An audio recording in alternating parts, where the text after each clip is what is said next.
Choosing Chaos, Solo Motherhood by Choice, the podcast for women who are done waiting for the one and ready to become the parent on their own damn terms. We're talking fertility, pregnancy, emotional chaos, and the village that it takes to raise a kid. Sometimes you're crying in the bathtub. Sometimes you're crying because your toddler bit you. And sometimes you cry because you chose all of this. Welcome to Motherhood, solo style. Let's get into it.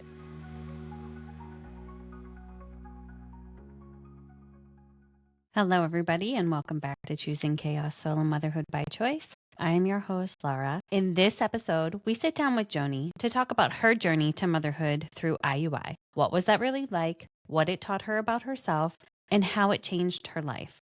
We talk about being part of the sandwich generation, which was a new one to me, navigating postpartum emotions, and all the unexpected joys that come with becoming a mom. Let's meet Joni. Joni, how are you today? I'm doing well, Laura. How are you?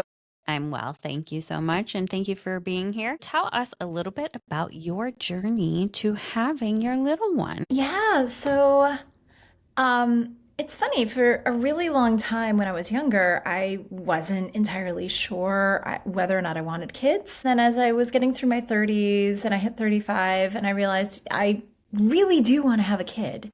I was single. I was single for a very long time. I'm still single. And I made the decision for myself, like, I don't care so much about having a partner, but I do care a whole lot about having a child. So, right when I was 35, 36, I started exploring my options. Mostly, I explored all my options, but I was mostly very interested in having a child myself and going through IUI or IVF, whichever my doctors ended up letting me know that that was the best. I ended up getting pregnant via IUI. I got pregnant on my 4th try, which, reading other people's stories, I feel very lucky that it only took me 4. In the moment, it was incredibly frustrating because you go through these cycles of trying and hoping and that awful 2-week wait. And then there were a couple of times where I genuinely thought I was pregnant, and then I ended up not being pregnant. Yeah. It's those feelings that you get where you're like, oh, there's cramping, or there's like a little something happening there, or I'm extra tired. And you're like, I'm definitely pregnant. And then you get that negative and you're like, dang it. I know. There was one just awful cycle where I really, really thought I was pregnant and I was super confident about it. And then during that 2-week wait, I ended up visiting my cousin who had just had a baby. It was first time meeting her baby, super exciting. I was meeting my cousin's baby, and during that visit, I got my period. And I'm like, no, it was so emotional. But yeah, I mean, after my 4th try, I got pregnant and it was wonderful. And now I have a 7-year-old. Hey. He is amazing.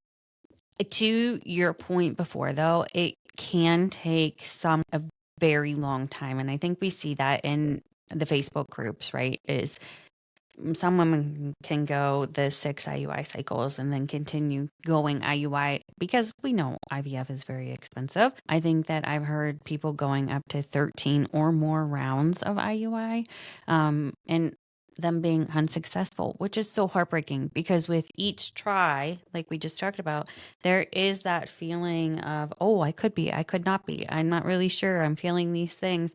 It's an emotional roller coaster the whole time that you're going through this journey. And it's a back to back because once you finish one, you're right back into the next round, right? Yeah, exactly. It's funny you say that. After my 3rd one, my doctor said, listen, you are stressing yourself out so much. You need to go and take a month off and just reset and come back the following month. She made me take that break. And I mean, it helped. It was hard, because I'm I just want to go. I want to do this now. Because at that point, it took me a long time to get through all of the pre-testing that you have to do. There was a lot of testing. And then it turned out it's a funny story. I never had the chicken pox when I was a kid. And I'm of an age where growing up, I was going to chicken pox parties. Yeah. Mm-hmm. And managed to go to chicken pox parties, never got the chicken pox. I had gotten vaccinated when I was in my 20s. And then when they tested me, because it's incredibly dangerous to get the chickenpox while you're pregnant. They had tested me to make sure that those antibodies were in my system, and there was no evidence in my body of me ever having had the vaccines. I had to take 2 months because it's Yeah. 2 shots. Like I had to take some time out to go get revaccinated for the chickenpox. It's like between that and the testing, and um, I didn't really start trying until I was about 38. It took a really long time. But the time off, I'm sure, was it But probably yeah, felt a certain way to have that 2 months off to focus on, 1, the vaccines, but also focus on, yes. like, just yourself at that point because it is an emotional journey like we talked about.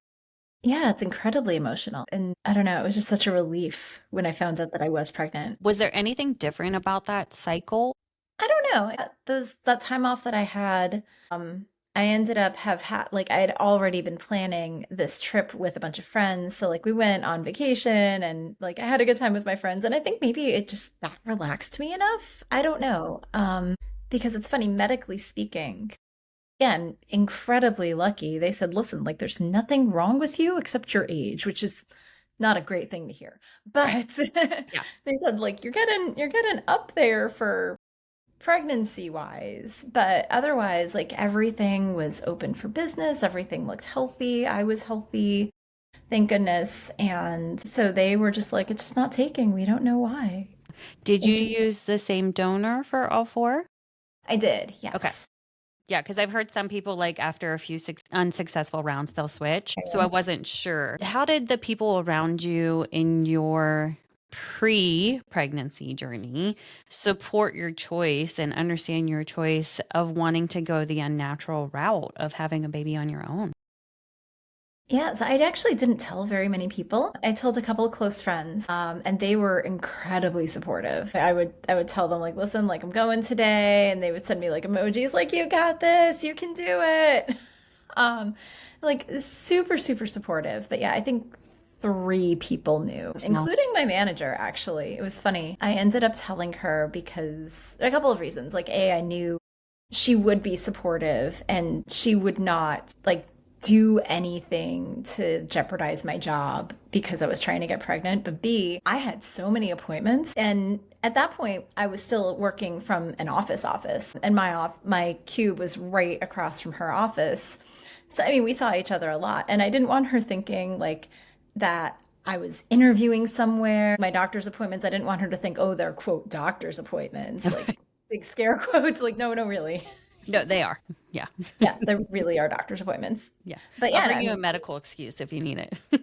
yes, I'm Yeah. sure I could get a note. Yeah. Um, but yeah, no, I mean, she was really supportive. My friends were really supportive. I mean, it was nice. Yeah. Like it was hard. It was hard not telling everybody because it was such a huge part of my brain space at that point. But I had made the decision that if it didn't work for whatever reason, I did not want to have to deal with that emotional load of then telling everybody, never mind. Yeah. Mhm. I think that's very similar to how I felt going through it because I also didn't share it with a lot of people. I think one, I didn't want to be asked the questions because it is hard. It's really hard to do that and go through that process. But I also didn't want to let anybody down, by telling them like a round didn't work. And then you get the potential, well, have you tried this or have you tried that? Or starting to feel the what's wrong with me. That was just a lot to Yeah. want to process, but then failing myself was the biggest reason that I kept it to myself is because I felt after each one that didn't take that I was questioning whether I was even capable of getting pregnant. Me too. Like every single time I would wonder like, okay, what did I do wrong? And I would go through what I had done like over the course of those 2 weeks. Like did I work out too hard one day because I'm a runner and I ran the whole time. Like my doctors approved it. I was very open about like I need to be physical. I need to have this physical time every day for my mental health. Yes. And I don't want to give that up. And they were very supportive of that. They said, "Yeah, like there's no reason you cannot do this," which I was very thankful for. But I'm like, "Okay, did I run too hard one day? Did I like knock her around too much? Like what's Right. Did I drink too much coffee? Did I not drink enough water? Did I not rest enough? Yeah, you Yeah, start to self-doubt a lot. exactly. What was going through the IUI cycle at Shady Grove like? I have had several people have the experience of working with Shady Grove. So what was your experience like? Gosh, you know what? It's funny, it was so long ago. I mean, it feels like a lifetime ago. The doctors were nice, they were professional. I had actually started at a different fertility clinic before I got pregnant from through Shady Grove. And I had a terrible experience at that other clinic. Like just I felt like I wasn't really listened to, and I just felt like they were just shuffling me through the process. And I basically fired them and I started all over again with Shady Grove, which was a frustrating experience because then you have to like redo a bunch of the testing that you had already done and Hmm. kind of prove to this new clinic, like, no, no, really, like, I'm okay. Right. And then it sets you back too from the whole process. It does, yeah. It worked really well. They were great. The actual, I got very stressed every time I went in to have the actual IUI, and those doctors were amazing and just like helping me calm down or just like giving me space. Like, do you need us to come back in 5 minutes? Yes, please. Like, they were very, very kind, and I appreciated that.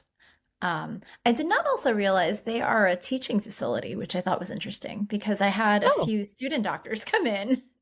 oh, And they always ask permission. They're like, yeah, hey, my name is blah, blah, blah. I'm a student doctor. Is it okay if I observe? sure. Sure. Yeah. Why not? Hmm. Yeah. Hmm. What about it caused you stress, Joni? Um, I just don't like anybody in that region of my body, which is interesting. Like at the time that I was getting the IUI, I thought I was straight. And I realized, like a lot of just self journey, I am not a straight woman. I'm asexual. And it explains so much about my previous relationships because I've always been super uncomfortable with any sort of physicality. So anyone in that area, like even if it's for a doctor, like even like going to the gynecologist, like but my gynecologist knows like I have a lot of anxiety about it. Like I'm not super comfortable down there. She's great. She lets me swear. It's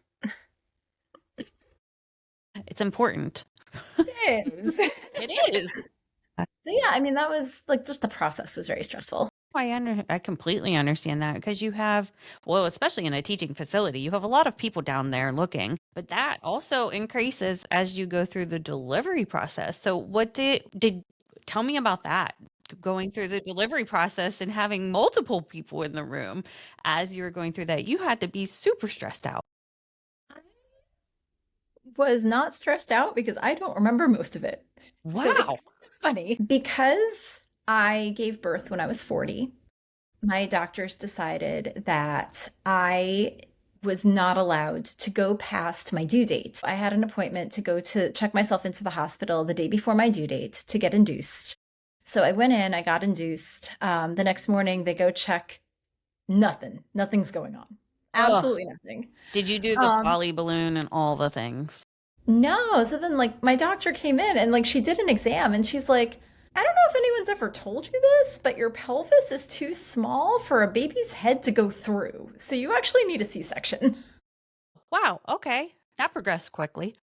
Yeah. So they put you on, like, all the drugs Mm. and it made, I remember, like, half the day, but I don't remember a lot of it. Like, I remember there were people in the room and there's a curtain that like divides your body so from upper half lower half, and I know on the upper half like where I am my head is, my mom was in the delivery room with me and then there was the anesthesiologist, and then I knew there were people on the other side of the curtain but I could not see the other side of the curtain, so I don't know how many people were over there. It was funny when they said like, okay, here she is. I hadn't even realized that they cut me open.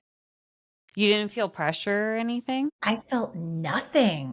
Well, that would explain why you were so calm because you were I just like know. drugged It's up, like, girl. I know. I'm like, wait, you started? Yeah. Yeah, Oh, here's your she's here. baby. But I mean, it's a surreal experience because I was going to the OB regularly because I was considered a high risk pregnancy between the IUI and my age. They had me come in a lot, and my OB was a clinic. So I was seeing one of four doctors because they weren't sure which doctor would be on call when I went into labor. I got to meet all four doctors, and all of them are checking and poking and prodding, and nobody noticed anything or questioned my very loose, very, very loose delivery plan of let's try to go the regular way. Yeah. And no one said anything. Like they were all down there. Like my pelvis didn't change, I Right. Yeah. think. I mean, Right. Yeah. lots of things change when you're pregnant. But I mean, I was very shocked when they said, like, yeah, this is going to be like, we have a logistical problem here. But I Because mean, you it never was, dilated. oh, yeah, I dilated zero. Like, absolutely. I don't think she was ready to come out. Like she was like a average size, average weight, healthy baby, to term. I think she was just comfortable. She just didn't want out for a while. Yeah. She's like, I just want to spend the extra 2 weeks in here. Oh, Yeah. oh But yeah. the doctors are like, nope, eviction notice. Here we go. Yep, pretty much. When you say that, I actually did post an eviction notice like the day before I checked myself into the hospital, like on Facebook, like, all right, it's time. That's hilarious. Going back a little bit, you said about discovering through this process your asexuality. Did that bring any sort of peace to you, or did it stir up any new questions for you throughout that process? No, it just everything about my prior relationships made sense. And it was a relief. It was like, oh yeah, this is why I was never comfortable with anyone I've ever dated. Like I genuinely liked these people, but I was never comfortable. And it was just, okay, this is that every prior relationship makes sense now. Right? Yeah. Yeah. Do, do you talk about this openly? I do tell her, like, listen, like, there are people, there are women who want to marry. I use the word marry a lot. There are women who want to marry other men, and there are women who want to marry other women. I am the kind of person who doesn't want to marry anyone. Yeah. And that's okay.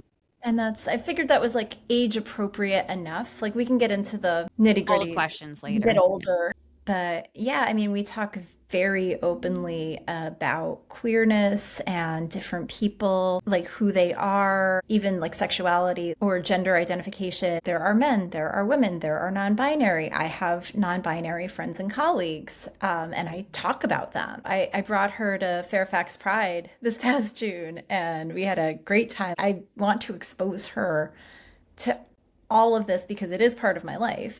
I feel like it also helps us to break down a lot of the barriers that we've experienced in our generation because haven't always been accepting, right? And I think it's Yeah. just as of the last 5 years that people are now opening up more to hearing about the different ways that people can have a relationship. And it's good to have those conversations with our little ones because it just helps them to understand how far we've come. My gosh, Oh my God. Yeah. Hmm. Like no one ever talked about these things No. when I was growing up. And if they did, it was a punchline. Like I remember growing up, I loved Three's Company. Hmm. Like one of my favorite shows, like John Ritter is just a physical comedy genius. I love the way that he just presented himself and acted, and he was great. But if you watch it now, that does not age well. Him pretending to be gay as a punchline in nearly every episode. I'm like, okay, well, yeah, but it was normal Back back then. then when I was Yeah. much younger. And yeah, we've come so far. Yeah. It's Think nice. of I'm how glad. that's impacted our generation too, because it's like created some sort of narrative in our head that it's not okay or it's funny to be those Right. things. Right. Yeah. I have, and I've talked about it on this podcast before, but I have a book for Weston that's all types of family or all kinds of family, I think it's called. And it talks about the different ways that a family can be built. And I really think that that's important for him to learn at a young age because we do have people in our lives that are in different types of relationships, or they might be asexual, pansexual, bisexual, whatever it might be. And I think that's important for him to understand as he grows old. Now, granted, he's only just shy of 14 months, but still, you know, I want him to grow up knowing it's okay to be whoever you are. Exactly. And I mean, I see this with my daughter. My daughter is so open. And especially like when people ask, hey, where's your dad? Oh, I don't have one. And she's like happy and bubbly about it. Like, I don't have one, but I have brothers and I have a sister because I've been able to find some of her donor siblings. And it's great. Like she talks about it. She's so open about it. And I love that she's so open about it, even to like the confusion of some of the other grown-ups that I know who, especially if it's like a friend's parents and I don't know them that well or we just met, but they know that my daughter is an only child in our house, and they'll say, "Wait, what? What do you mean, brothers and sister? I'm confused." And then we talk about it, and it's great. But How did yeah, you navigate having that conversation with her about how she was brought into the world? I started talking to her about it when she was a baby, Yeah. which was I think it helped because I never wanted her to have that like aha moment where like she remembers. I didn't want her to remember the moment when she found out that I used a donor. So I just wanted it to be natural, like a natural part of her story, like as natural as me being her mother. Borrowed all the books from the library. I own a couple of books. I wrote a book. Um Tell us about this. yeah, so I had a really hard time finding books about donor conception that were on the level of a baby. So I just started writing and I wrote a book called Sweet Little You. Love to And share it with me. yes, it is. It's my other baby. I self-published it. Lisa Wee illustrated it. It's a wonderful book. I published it a few years ago. And yeah, I wanted to fill that need of having more books about donor conception and introducing this concept to an incredibly young audience because for anyone who shares that sensibility of like, I don't want my kid to have that aha moment and I want it to just be natural and for them to always have known. Yeah. And I to think it's so normalize this. exactly. Yeah. Because And there it's a is such a stigma around it. And I don't know if that you had experienced that from the people surrounding you, but I feel like there's such a stigma and people are they kind of raise an eyebrow to it still. And it's like, well, there's thousands upon thousands of women in these Facebook groups. That is inspiring alone. Why are we still questioning or judging women who make this decision on their own? exactly. I'm is very lucky that a lot of the people who are close to me were incredibly supportive from day one. Yes. And like I was a little, it's funny, I shouldn't have been worried about my family, but I was a little bit because I'm first generation American and my family is from Lebanon and especially like the older generations. A little conservative. I was not allowed to tell any of them that I was pregnant while I was pregnant. Oh, so how was that for you? I mean, I'm not that close to them. So, mostly because I do not speak Arabic, which still makes me sad. It is an incredibly hard language to learn as an adult. Well, I would believe it. Yeah. It is super. I feel like I am a smart person, but I have tried to learn that language a few times over the course of my life, and my brain won't let me, and I don't. It just hasn't clicked yet. I'm still working on it. It's something you have to learn when you're young. I feel like it's so much easier. It is. Hmm. It's definitely one of the harder languages to learn, I think, because I mean, I'm in the process of learning Spanish right now because my daughter is in a Spanish immersion program at school. Half of her day is spent in Spanish, and I want to be Oh, able to keep up with her. yeah. So, Duolingo, dropping sponsorship here. I don't really have one. oh So, yeah. yeah, but Yeah, there are a lot of great apps out there. yeah. But yeah, I mean, Spanish is so much easier. Yeah. And Oh, I I think believe it. because, yeah, and I think it's because it uses a lot of like nearly all of the same characters as English does, and I am a visual learner. If I physically see the word, I'm more likely to remember it. Arabic, I have not mastered the alphabet there, so seeing the word Takes isn't a time. thing. Yeah, it definitely takes some time. I see here that you had experienced some sciatica pain throughout your pregnancy. Tell me about that. That hit me like the end of my second trimester, beginning of my third, Oh, and it was painful. Like I had to stop running for a while, which again, big it's deal hard. for me. That runner's high is something. It is, yeah. And I mean, I wasn't at that point, I wasn't allowed to run far, Yeah. Well, also your but bladder after 6 months is just kind of like, hello, I'm here. You got to pee every 5 minutes. I know. Plus, I felt like I kept, like, I was shaking her in my belly. Like, at some point, I just stopped for the rest of my pregnancy because I'm like, I feel like I'm not, this doesn't feel right. But yeah, the sciatica pain, like, I had a really hard time walking. Like, I would go to my office. At that point, I had started driving to the office instead of taking the metro and walking the rest of the way. Like, I'd started driving straight to the office. Getting around the office, this is so silly. I would wheel myself in my office chair from my desk to my to Because the you were in so conference much room. pain. Yeah. Yeah, I know it hurt. Like I would walk a little bit, but I would try to walk and I would leave for meetings 10 minutes before the meeting would start because it would just take me that long to walk there. And then it resolved itself. I ended up getting a prenatal massage. That got rid of most of it. I don't know if it just like coaxed her into being somewhere else. Like I think she was just pressing on that nerve or whatever, Yeah. or whatever position she was in, something was pressing on that nerve. I And am so, a big advocate for chiropractic care and or massages or acupuncture throughout pregnancy because it does wonders. What's one weird or unexpected pregnancy symptom that you had or that you would want to warn the listeners about? oh gosh.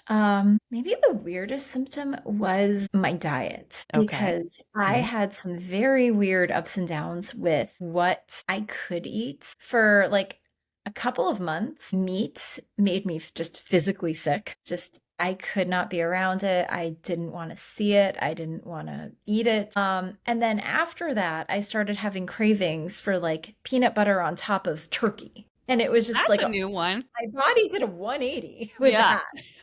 that. So yeah, that was weird. That might be the first time I've ever heard somebody say that. Oh, really? Yeah. Oh, that's funny because I've heard about all like the pregnancy cravings. I thought everyone had just Not turkey and peanut butter. Not that okay. one. Yeah, I was eating a lot of peanut products, like peanut butter, actual peanuts, peanut sauce. So I hope she doesn't have a peanut allergy because she's been exposed to peanut butter. Yeah, no peanut allergy. Good. Yeah. Zero peanut allergies. Zero, like very lucky. I don't think she has any food allergies. That's really nice. Anything else that was weird that was a combo? I mean, nothing too weird. Like I feel like I was really lucky and had like a relatively as normal as a pregnancy could be, like minus the sciatica Yeah. nonsense that happened. Blessing though that you had Yeah, a relatively easy pregnancy, which is so nice. it was really, really nice. You had a really hard time postpartum, right? Postpartum was kind of a disaster. You want to I share more about definitely had a that? lot of depression. Yeah. Yeah, I still like tear up sometimes when I think It's about it. okay. I could not. The triggering part was thinking about my kid growing up. Yeah. That would trigger me like 100%. I'd be like holding this teeny tiny baby Yeah. and like trying to picture her as like a 10-year-old. I'm still crying. This is ridiculous. It's okay. Yeah, but yeah, no, I don't know how strange this is. People tell me that it's strange. I loved the newborn infant period. Loved it. Did not mind the feedings, did not mind the diaper changes. Loved the newborn period. It was so great. That She was was a your good baby. time. Yeah. She Yeah, an it easy was. sleeper, easy feeder, all the things. Oh my God, super easy feeder. It gets so much harder when they get older and have opinions. But yeah, no, when she was a baby, she would eat everything. Like she loved all of the like pureed foods. She would eat everything I put in front of her. Now it's like, here, eat some meat. She doesn't like meat. I think they Like, go through that phase, yeah, unfortunately. Yeah, I mean, she will eat it, but I have to like, Tricker. it's funny. She will eat every single fruit and vegetable I put on her plate first, and then she'll go for the meats. Maybe if I push her a lot. But I mean, I can't, it's hard to complain when your kid is really good at eating fruits and vegetables. Because that's hard to get them to eat to begin with. But I mean, she likes most of them. Like leafy greens, no, absolutely not. But like yesterday, I gave her broccoli. She ate all of that. She eats zucchini and carrots, and I'm Yay. totally bragging because my kid eats vegetables. When you were in that newborn infant stage, how did you, or I guess the better question is, when did you learn that you were experiencing the symptoms of postpartum depression? Well, I mean, I was crying all the time. Like I was happy, but I was crying, like daily crying. And I just decided like this isn't right. I talked to my doctor and she put me on an antidepressant medicine, which was a disaster because that turned me into a zombie. I stopped crying, but I stopped feeling anything. Yeah, you completely go And numb with some of them, which is not healthy either. yeah, so I went off of that. I'm like, I would rather just be in therapy and not try any of these medications. And like even now, like I am in therapy and I was very, very open with my therapist. I'm like, I am not interested in medication. I do not want medication. I know there's a lot going on in my life. I have a history of anxiety. I have a history of depression. I don't want medication if I can avoid it because those side effects are just, you just don't feel like yourself. Yeah. Or I did I not feel like myself. I would agree with you though, because around 6.5 months, 7 months, I decided that I was going to go on an anxiety pill. I felt like when Weston would cry or something would be a stressful situation, or like if he wasn't feeling good and it was like a kind of a scary situation, there were a few of those. I almost had no emotion. I was like kind of numb to it. I knew I had to get him help and I would get him help, but like I wouldn't stress out or I Yeah. wouldn't cry. My mom would be here and she'd be like freaking out, tears rolling down her face. And I'm just like as level headed as could be, like nothing. You could get no emotion out of me at that point. So I know what that felt like. And so I went off it and I felt so much better. I was able to cry again, which, it's weird that you're like, I'm not able to cry. Now I'm able to cry again. But yeah, I can relate to that feeling where it's like I'd rather be in therapy and be able to talk this out, what's bothering me, instead of being on a pill where it won't let me feel anything. Yeah. Yeah, 100%. It was kind of funny when you were sharing that about not being able to have those reactions. I had that off medication. Sometimes, like if I get in the moment of some sort of situation, I feel nothing in the moment. And then I freak out later. And like that happened just this past weekend. So my daughter was we went to an event at her school. She's skipping down the sidewalk. She falls down. She broke her arm. And Oh, wow. it's drama-full weekends. Oh, And I like so I was supposed to come home. My mom is staying with us right now. So like we were supposed to come home right after this event. And I text my mom, I'm like, yeah, we're gonna be a little late. Like 6 hours later, we come home after like urgent care and ER and putting her arm in a brace. And like I'm like, all right, we have to do this, we have to do this. And I completely went into like mom mode. emotionless logistical mode. Yeah, And my mom is like, I know my mother. Like she was home, like probably freaking out. moms, right? I mean, we could say Yeah, that because we are moms, but moms. exactly. Moms. Yeah. But I mean, it was one of those moments where it's like, I'll freak out later. I don't have time to freak out right now. Right. Speaking of your mom, before we got on this call, you had mentioned that you are part of this sandwich generation. Tell us a little bit more about that. Oh, I do not recommend the sandwich generation. Um, I mean, it's rough. It is the only situation where I wish I had a partner. I don't miss like being with somebody or have any desire to be with another person right now or possibly ever.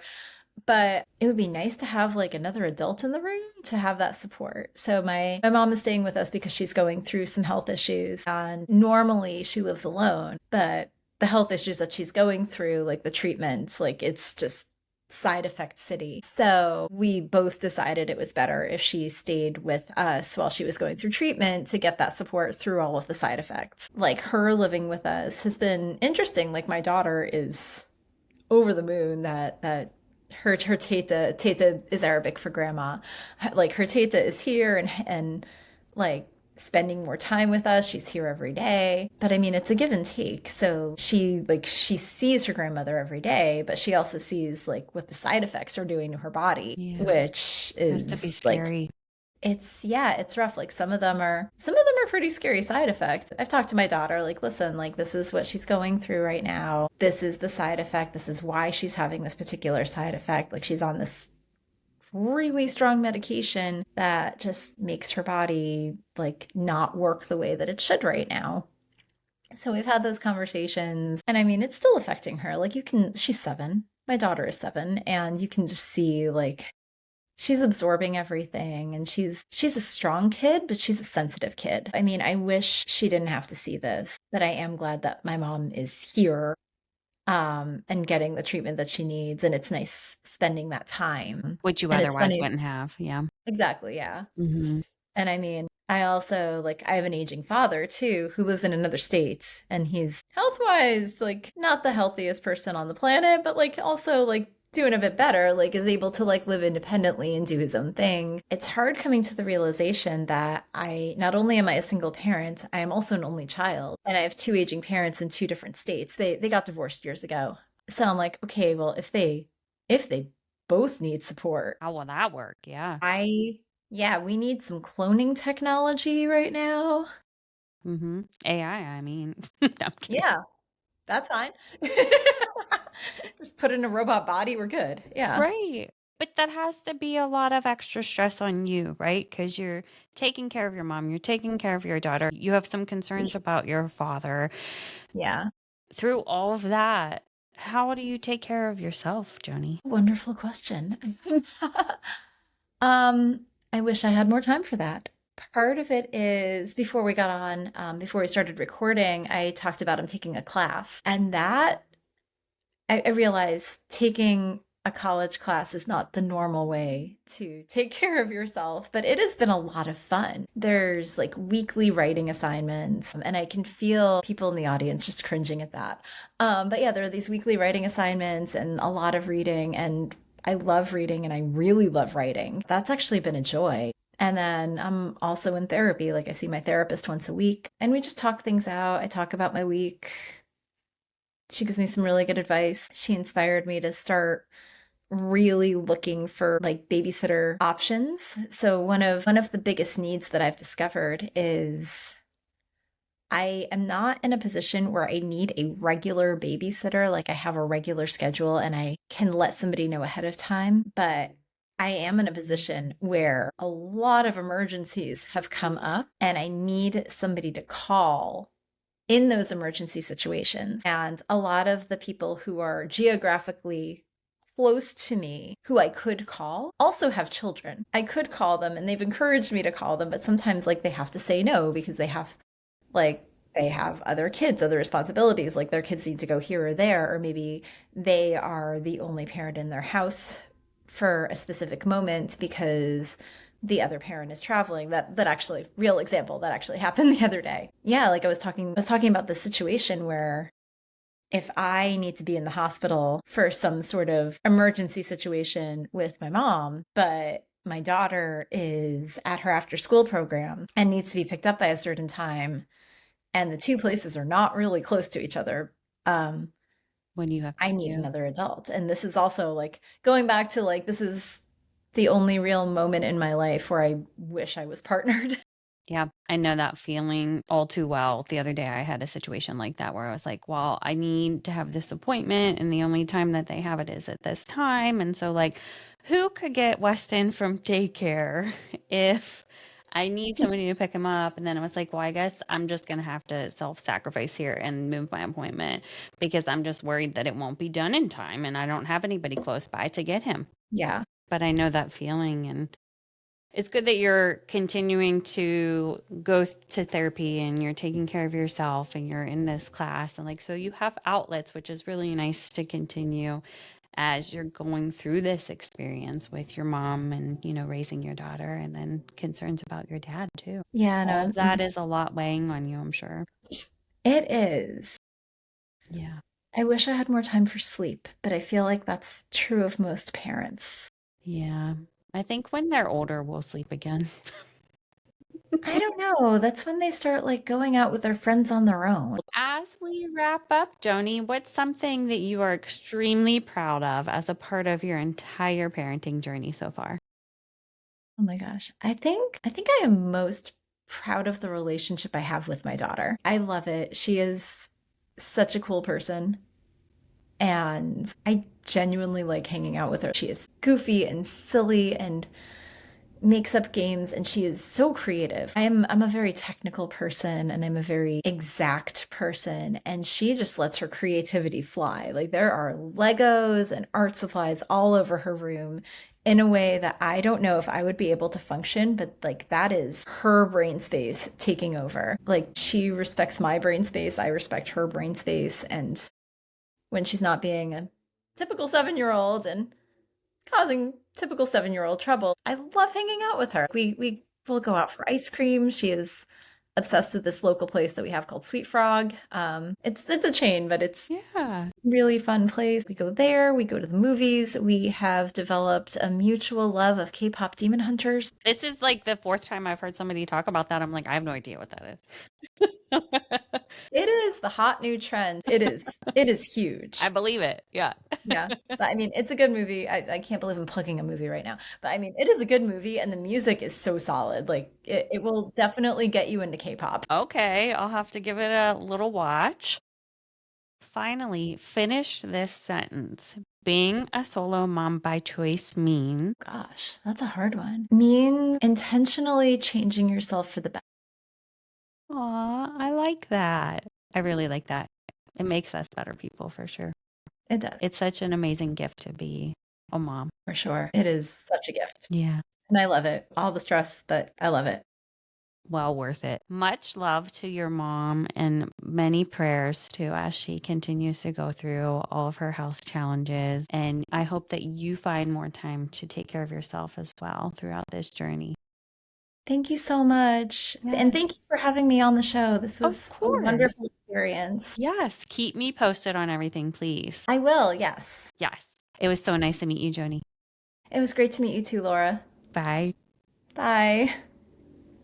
Want to personally take a moment to thank Joni for being our guest today, for trusting me, trusting this space, and allowing herself to be vulnerable and sharing her story with us. That kind of openness takes courage. We are so grateful for her honesty, heart, and willingness to let us into her experience. And I also want to gently remind all of us that while we spend time taking care of our children, our families, and our parents sometimes, we cannot forget to take care of ourselves too. Our well-being matters. We cannot pour from an empty cup. And filling our own cup is not selfish. It's necessary. It's how we stay strong, grounded, and able to show up for the people that we love the most and for the people who need us. And honestly, that's part of what choosing chaos is all about. Embracing the beautiful mess, showing up imperfectly, and remembering that taking care of ourselves is part of the whole picture. Before you go, be sure to subscribe to Choosing Chaos so that you never miss more stories of courage, choice, and the beautiful mess of motherhood. You can also find us on TikTok, Instagram, YouTube, and Patreon. Come join the conversation and share your story. Help us to build this community. And if today's episode resonated with you, don't forget to follow, rate, and leave a comment. We truly would love to hear from you. Thank you for being here. Thank you for continuing on this path with us. And we'll see you next time on Choosing Chaos.